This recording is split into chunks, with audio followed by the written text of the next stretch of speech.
আমাদের আজকের গল্পের মূল হল দরকারের চেয়ে বেশি উচ্চাকাঙ্ক্ষা, কিছু করে দেখানোর, কিছু প্রাপ্ত করার আকাঙ্ক্ষা। পৃথিবীতে জন্মানো প্রায় প্রত্যেক প্রাণীদের বুকে এই অনুভব ঝড় নিয়ে আসে। ভালো রাস্তা দিয়ে হেঁটে কেউ নিজের এই উচ্চাকাঙ্ক্ষা পুরো করে তো এমন সফল ব্যক্তির এই পৃথিবীতে কোনো তুলনা হয় না। কিন্তু যদি নিজের উচ্চাকাঙ্ক্ষাকে পাওয়ার জন্য কেউ রক্ত পাওয়ার স্থিতিতে এসে যায়, তখন এমন ব্যক্তির অন্ত খুব ভয়ঙ্কর হয়।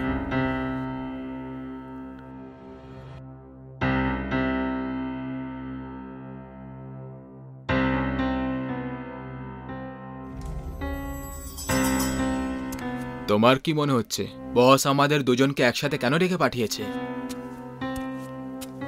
চিন্তা কেন করছো ভাই? তার কাছেই তো যাচ্ছি নাকি, এক্ষুনি জানা হয়ে যাবে। আর বলো রাজু, কেমন আছো? বাড়িতে সব ঠিক? আজ্ঞে সাহেব, সব ঠিক আছে।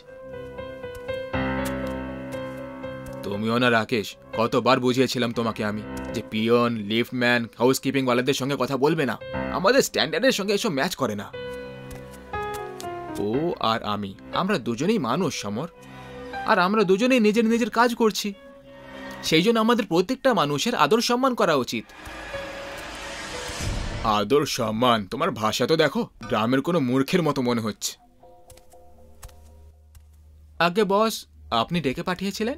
Yes yes my boy, come in, ভেতরে চলে এসো। সমর এসেছো তো? Yes yes sir, I am also in sir. Good, চলে এসো, বসো। কি হয়েছে স্যার? আজ আপনাকে দেখে একটু সিরিয়াস মনে হচ্ছে। জীবনে কখনো কখনো কিছু সিদ্ধান্ত নেওয়াটা খুব কঠিন হয়ে যায়, আর আমিও সেই কঠিন সময়টা কাটাচ্ছি। সেই জন্যই তোমাকে আমি একটু সিরিয়াস মনে হচ্ছি। যাই হোক, আজ আমি এই কোম্পানির দায়িত্ব থেকে ফ্রি হওয়ার সিদ্ধান্ত নিয়ে নিয়েছি। আর এই অল্প সময়ের মধ্যেই তোমরা দুজন এই কোম্পানির জন্য অনেক কিছু করেছো। সেই জন্য কোনো নতুন লোককে হায়ার করার জায়গায় ভাবলাম তোমাদের মধ্যে কোনো একজনকে কোম্পানির সিইও বানিয়ে দিই।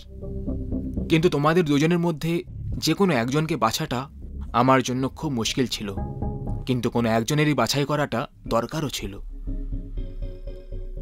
মনে হচ্ছে ভগবান প্রার্থনা শুনে নিয়েছে। আমি বয়স আর অনুভব দুটোর দিক দিয়ে রাকেশের চেয়ে বড়। আমি সিইও হব। কাল নতুন সিইও পদের অফিসিয়াল ইনফরমেশন সব জায়গায় দিয়ে দেওয়া হবে। তাই কাল থেকে বলরাজ গ্রুপ অফ ইনফরমেশন টেকনোলজির নতুন সিইও হবে রাকেশ।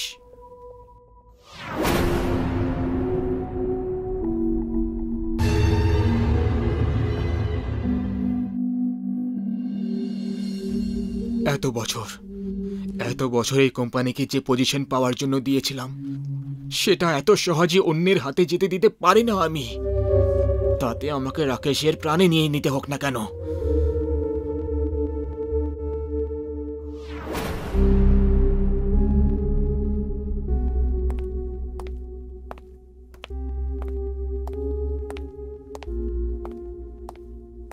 Congratulations CEO sir.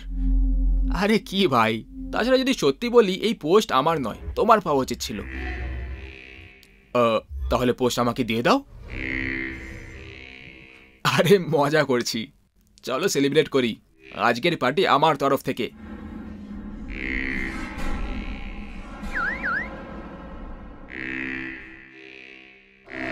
আরে কিন্তু এভাবে হঠাৎ?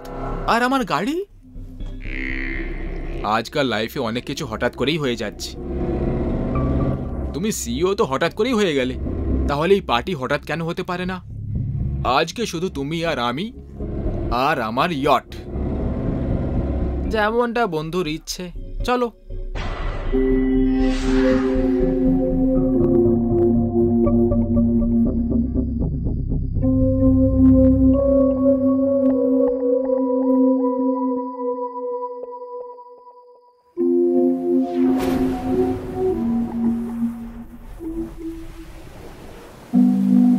ইউনো সমর, যেমন উথাল পাথাল সমুদ্রে আজকে হচ্ছে, ঠিক সেরকমই উথাল পাথাল আমার মনের মধ্যে হচ্ছে। এই পজিশনে তো আমার পৌঁছানোরই কথা ছিল, কিন্তু এই সব এত তাড়াতাড়ি হয়ে যাবে ভেবে দেখিনি ভাই। সময়টা আমার ভাগ্যটাই বদলে দিল ইয়ার, আর আমার ভাগ্যটা পাল্টে দিল। এই সব যে তুই পেয়ে গেলি না রাকেশ, সেসব আমার ভাগ্যে ছিল। তুই আমার থেকে আমার ভাগ্য কেড়ে নিয়েছিস। সমর, তুমি কি বলতে চাইছো? এখন আমি কিছু বলতে চাই না রাকেশ, শুধু করতে চাই, আর আমি সেটা করেই ছাড়ব। সমর, তুমি একটু অদ্ভুত রিঅ্যাক্ট করছো। আমার মনে হয় আমাদের এখান থেকে যাওয়া দরকার। আমরা নয়, শুধু তুমি যাবে এই পৃথিবী থেকে দূরে, চিরকালের জন্য। এসব কি জাদা বলছো সমর? তোমার এই বেকার জোকটা ঝেলতে পারছি না আর। ফিরে চলো।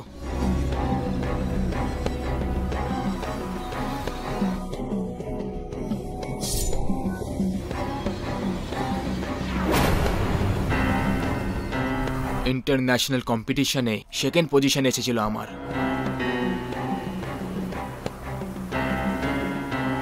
সমরের অতিরিক্ত উচ্চাকাঙ্ক্ষা রাকেশের খুশি কেড়ে তো নিলই, সেখানেই ওকে মেরে ও জমদূত হয়ে গেল।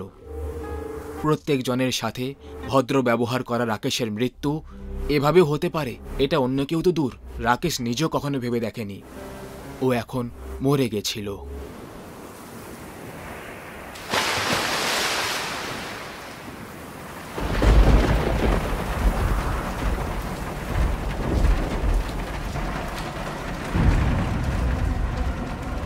সব জায়গায় খুঁজে নিয়েছি স্যার, রাকেশের ব্যাপারে কোথাও কিছু জানা যাচ্ছে না। মনে হচ্ছে সিওর পোস্টের কথা জানতে পেরেই ও নিজের আসল রংটা দেখাতে শুরু করে দিয়েছে। কোথাও কোনো 5 স্টার হোটেলের রুমে পড়ে আছে হয়তো, মদ খেয়ে। যাই হোক, সময় হয়তো এটাই চেয়েছিল যে সিইও যেন রাকেশ নয়, তুমি হও। Are you sure sir? আমার সিদ্ধান্তে তোমার কোনো সন্দেহ আছে? নো নো স্যার, একদম না। আমি শুধু বলছিলাম যে কাল অবধি ওয়েট করে নেওয়া যেত। সময় আর বিজনেস কারোর জন্য থামে না সমর। অ্যানাউন্সমেন্টটা কালকে ঠিক করে দাও আর কাজে লেগে পড়ো। আগে স্যার।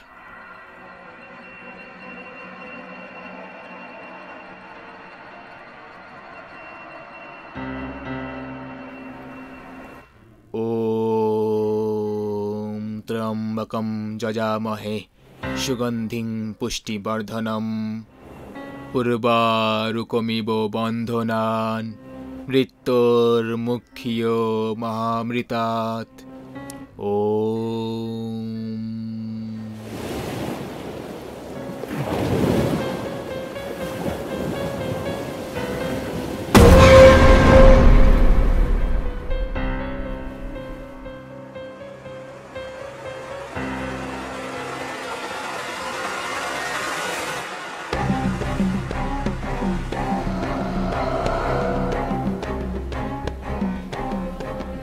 প্রভুর ইচ্ছে নিয়ে এসেছে, প্রভু নিয়ে এসেছে তোকে আমার কাছে। সেও ন্যায় চাইছে, তুইও ন্যায় চাইছিস, পেয়ে যাবি, ন্যায় পেয়ে যাবি। ওম ভট।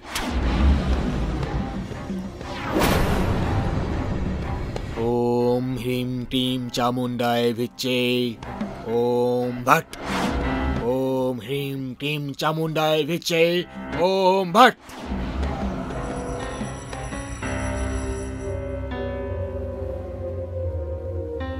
যাও বালক, ন্যায় করো। ন্যায় পাওয়ার পরেই আবার নিজের দুনিয়ায় চলে যেও।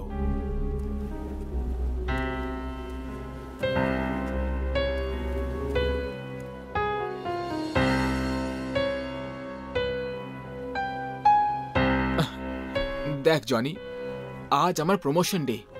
সবকিছু খুব ভালো করে হওয়া চাই, কিছু অ্যাভারেজ যেন না হয়, বুঝতে পেরেছিস? সিইও পদের অ্যানাউন্সমেন্ট, এটা সিইও পদের। হ্যাঁ ঠিক আছে, রাখ।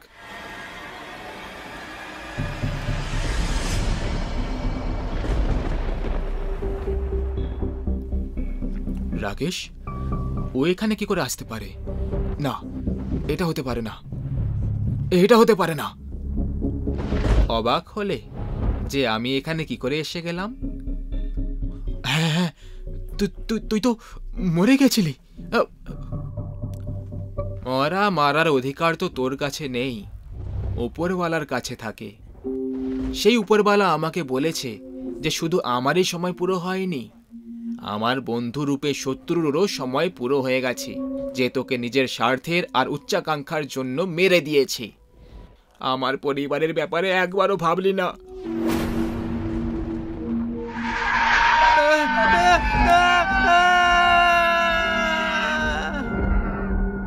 রাকেশ, রাকেশ, দেখ দেখ, আমি তোর সঙ্গে ভুল করেছি। কারণ কারণ আমি একটা খারাপ মানুষ ভাই। কিন্তু তুই তো ভালো মানুষ, তাই না? তুই খুব ভালো মানুষ। আমি তোর পরিবারের কথা ভাবিনি, কিন্তু তুই আমার পরিবারের কথা ভাব। ক্ষমা করে দে ভাই, ক্ষমা করে দে। আমি ক্ষমা করতে ফিরে আসিনি, তোকে সাথে নিয়ে যেতে এসেছি। চল। না, এটা হতে পারে না। আমি কোথাও যাব না। আমি সিও হয়ে গেছি, আমি কোথাও যাব না।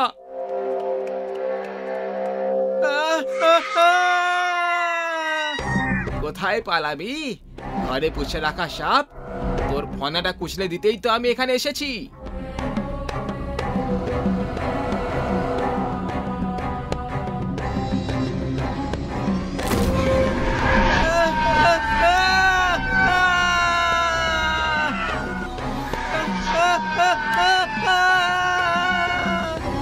লোভ, ঈর্ষা আর স্বার্থে ভরা সমস্ত উচ্চাকাঙ্ক্ষা সব সময় খারাপ হয়। এরকম উচ্চাকাঙ্ক্ষার কারণে প্রায় রক্তের নদী বয়ে থাকে। যদি আপনারও মনের ভেতর সাম দাম দণ্ডভেদের নীতি আপন করে আগে এগোনোর উচ্চাকাঙ্ক্ষা থাকে, তাহলে সেটা ত্যাগ করুন, না হলে অঘোরই যে কোনো সময় ন্যায় করাতে পারে। এই পৃথিবীর ভিড়ে যখন কোনো মানুষ কোনো বিপদে পড়ে যায়, তখন সে সবার কাছে সাহায্য চায়। কিন্তু এই ভিড়ে কিছু লোক এমনও আছে যারা সাহায্যের নামে সামনেওয়ালাকে আরো বিপদে ফেলে দেয়, যা থেকে প্রাণ চলে যাওয়ার ভয় থাকে।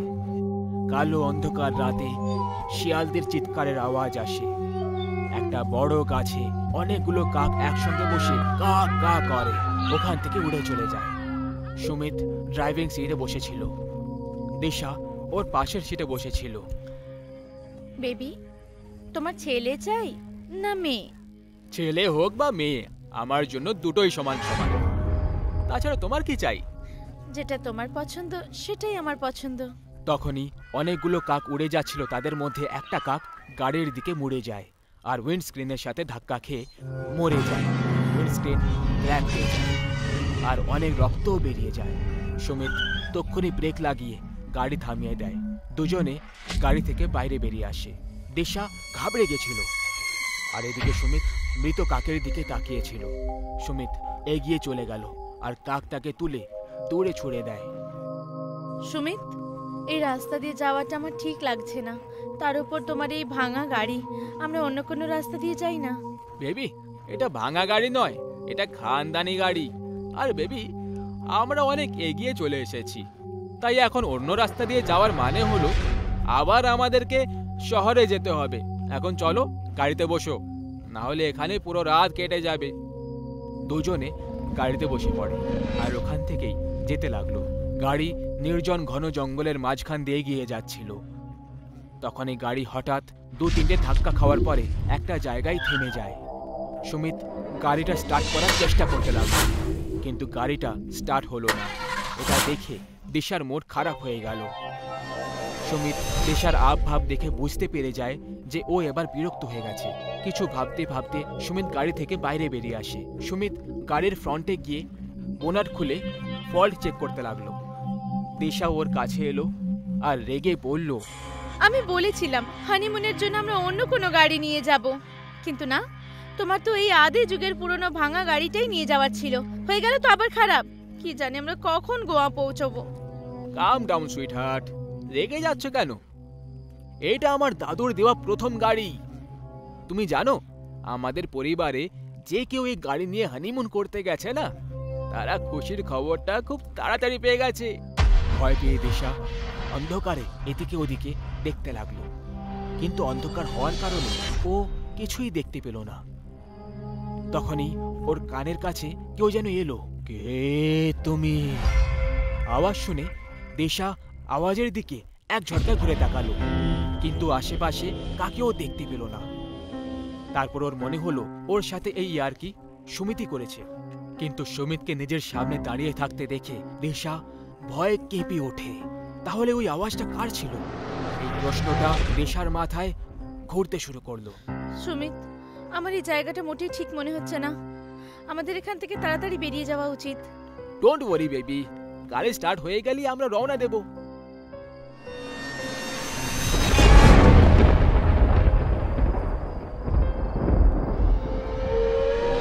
দিশা, কি হলো? ডাইনি তোমার পেছনে।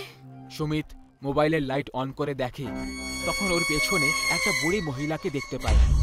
ক্রমাগত বিদ্যুৎ চমকাচ্ছে। দিশার এখন একটু অদ্ভুত মনে হচ্ছিল। দিশা এ কোনো ডাইনি নয়, একজন বৃদ্ধ মহিলা। শোনো ঠাম্মা, আমাদের গাড়ি খারাপ হয়ে গেছে। আমরা আজ রাত এখানে আশেপাশে কোথাও কি থাকার জায়গা পেতে পারি? সুমিত, আমাদের এভাবে অজানা লোকেদের কাছে সাহায্য চাওয়া উচিত নয়। তার উপর ওনাকে দেখতে ঠাম্মা কম, ডাইনি বেশি মনে হচ্ছে আমার। এখন সবাই তোমার মতো এত যুবতী আর সুন্দরী তো হতে পারে না আমার ডার্লিং। ডোন্ট ওয়ারি, ও একটা বুড়ি, ওর নিজের একটা পা কবরে আছে। এ চাইলেও আমাদের কি ক্ষতি করতে পারবে? কাছে একটা ডাক বাংলো আছে যেখানে আমি দেখাশোনার কাজ করি। তোমরা দুজন ওখানে থেকে যেতে পারো। ডাক বাংলার দরজা ভেতরের দিকে ভয়ঙ্কর আওয়াজের সাথে খুলল। দরজার সামনে উষা আর তার সামনে সুমিত আর দিশা দাঁড়িয়েছিল। তিনজন ভেতরে চলে আসে আর তখনই দিশার উপরে একটা সাপ পড়ে যায়। দিশা চিৎকার করে লাফাতে লাগলো। উষা ওকে বলল, ভয় পেও না, এটা নকল সাপ, এটা খেলনা। আমার নাতি নাতনিরা এটা দিয়ে খেলা করে। যাও গিয়ে হাত মুখ ধুয়ে নাও, আমি খাবার নিয়ে আসছি। সুমিত আর দিশা একটা রুমের দিকে এগিয়ে গেল। উষা যেতে যেতে ওদেরকে দেখলো আর তখনই ওর চেহারায় ডাইনির রূপ দেখতে পাওয়া যায়। সুমিত আর দিশা ডাইনিং টেবিলে বসে খাবার খাচ্ছিল। উষা ডাইনির রূপে দুজনকে খাওয়ার সময় সাইডে দাঁড়িয়ে থেকে ওদেরকে দেখতে থাকে আর স্মাইল দিতে থাকে। দিশা গ্লাসে করে জল খাচ্ছিল আর গ্লাস যখনই টেবিলের উপরে রেখে দেয়, ও নিজের খাবারের থালায় অনেকগুলো পোকামাকড় দেখতে পায়। ও জোরে চিৎকার করে ওঠে আর থালাটা দূরে ছুঁড়ে দেয় আর বমি করার চেষ্টা করতে লাগলো। দিশা, কি হলো দিশা? কি হয়েছে? আরে ওকে, তুমি খাবার ছড়িয়ে দিলে কেন? আমার থালায় অনেকগুলো টিকটিকি, গিরগিটি আর অনেক পোকামাকড় ছিল। আমি খাবার না, শুধু পোকামাকড় খাচ্ছিলাম। তুমি ওই খাবার খেও না, ফেলে দাও সবকিছু। দিশা ফেলে দেওয়া থালার দিকে দেখে তখনই ও শুধু খাবারই দেখতে পেল। তারপর সুমিত দুধের গ্লাস নিয়ে ওকে দুধ খাওয়ার জন্য দেয়। দিশা দুধ খেতে শুরু করে। তখনই ওর মনে হলো যে ও রক্ত খাচ্ছে। গ্লাসের দিকে দেখলো তো দুধ লাল রঙের দেখাচ্ছিল। ও তখনই গ্লাস ফেলে দেয় আর রক্ত রক্ত চিৎকার করে ওঠে। এটা তুমি কি বলে যাচ্ছ দিশা? দেখো দেখো, ওখানে না তো টিকটিকি রয়েছে, না গিরগিটি, আর না পোকামাকড়। ইটস ওকে, এই নাও দুধ খেয়ে নাও। সুমিত, এতে রক্ত আছে, আমাকে রক্ত খাওয়াচ্ছ? দিশা, তোমার কি হয়ে গেছে? তোমার শরীর ঠিক আছে তো? ওটা রক্ত নয়, দুধ ছিল। মনে হচ্ছে তুমি একটু বেশি ক্লান্ত হয়ে পড়েছো। চলো গিয়ে শুয়ে পড়ি। সুমিত গভীর ঘুমে শুয়েছিল। দিশার ঘুম পাচ্ছিল না আর ও বিছানায় বসে আছে। ওর নজর জানালার দিকে যায়, তখন সেখানে ডাইনিকে দাঁড়িয়ে থাকতে দেখে। ও জোরে জোরে চিৎকার করতে লাগলো। সুমিত ঘাবড়ে গিয়ে উঠে পড়ে আর জিজ্ঞেস করে, দিশা, দিশা কি হয়েছে? কি হয়েছে? সুমিত আর দিশা দুজন জানালার দিকে তাকায়, কিন্তু কাউকে দেখতে পেল না। সুমিত উঠে জানালা বন্ধ করে দেয় আর দিশাকে বলে, দিশা, তুমি যা কিছু দেখে চিৎকার করছো ওটা শুধু তোমার ভ্রম আর কিছুই না। তুমি নিশ্চিন্তে শুয়ে পড়ো, সব ঠিক হয়ে যাবে। না সুমিত, আমার বিশ্বাস করো, ওখানে সত্যি কোনো ডাইনির মতো দাঁড়িয়ে ছিল। আমি ভালো করে দেখেছি দিশা, ওখানে তেমন কিছুই নেই। এনিওয়েজ, তুমি অনেক ঘাবড়ে গেছো, আমি তোমার জন্য জল নিয়ে আসছি। সুমিত কিচেনের দিকে চলে গেল। ওখানে ফ্রিজ রাখা রয়েছে। সুমিত জল বার করে আর ফ্রিজের দরজা বন্ধ করে মরে যায়। আর তখন ওর মনে হলো ও যেন কিছু দেখেছে। ও ফ্রিজটা আবার খুলে দেখে আর একেবারে অবাক হয়ে যায়। ফ্রিজে একটা মাথা কেটে রাখা ছিল। সুমিত গুরুতরভাবে ভয় পেয়ে যায়। তখনই দিশার চিৎকার শুনতে পাওয়া যায়। সুমিত আওয়াজের দিকে ঘুরে তাকায়। সুমিত, সুমিত, ও আবার এসেছিল। সুমিত, প্লিজ আমার বিশ্বাস করো, ও আবার এসেছিল। ও সত্যিই ডাইনি। তুমি ঠিক বলছো, এই জায়গাটা ঠিক নয়। আমিও ফ্রিজে কোনো এক মানুষের কাটা মাথা দেখলাম। চলো চলো পালাও এখান থেকে। সুমিত আর দিশা গেটের দিকে দৌড়চ্ছিল, কিন্তু যখনই ওরা দুজন গেটের দিকে পৌঁছলো তখন গেট নিজের থেকেই বন্ধ হয়ে যায়। দুজন বুঝতে পারলো না যে এখন তারা কি করবে। দিশা পেছনে ঘুরে তাকালো, তখনই বিদ্যুৎ চমকালো। বিদ্যুতের আলোয় দিশা ওই বাড়ির ছাদে সেই ডাইনিটাকে উড়তে দেখতে পায়। ওর চোখ দুটো ভয়ের চোটে একেবারে ফেটে রয়ে গেল। সুমিত ওপরে তাকিয়ে দেখে, তখন ওরও অবস্থা খারাপ হয়ে গেল, কারণ দুজনের মাথায় মৃত্যু যে দাঁড়িয়েছিল। ছাদে উষা খুবই ভয়ঙ্কর ডাইনি রূপে দেখা যাচ্ছিল। ও জোরে জোরে হাসতে শুরু করলো। আজ অব্দি বাংলো থেকে কেউ বেঁচে পালাতে পারেনি, তোমরা দুজন কি করে যাবে? হাসতে হাসতে ডাইনি দুজনের দিকে এগিয়ে যায়। সুমিত আর দিশা ঘাবড়ে গিয়ে পেছনের দিকে পালাতে লাগলো, কিন্তু তখনই ডাইনি নিজের দুটো হাত লম্বা করে দেয় আর ওর হাত পিঠ দিয়ে ওদের ভেতরে ঢুকে যায় আর পেট ছিঁড়ে বেরিয়ে আসে। দুজন ওখানেই মরে যায়। আর ডাইনি হাসতে শুরু করে। মানুষকে কখনো কোনো রাস্তায় অজানা লোকেদের থেকে সাহায্য নেওয়া উচিত নয়, না হলে যে কোনো মুহূর্তে যে কোনো অবস্থায় নিজের প্রাণ হারাতে পারে।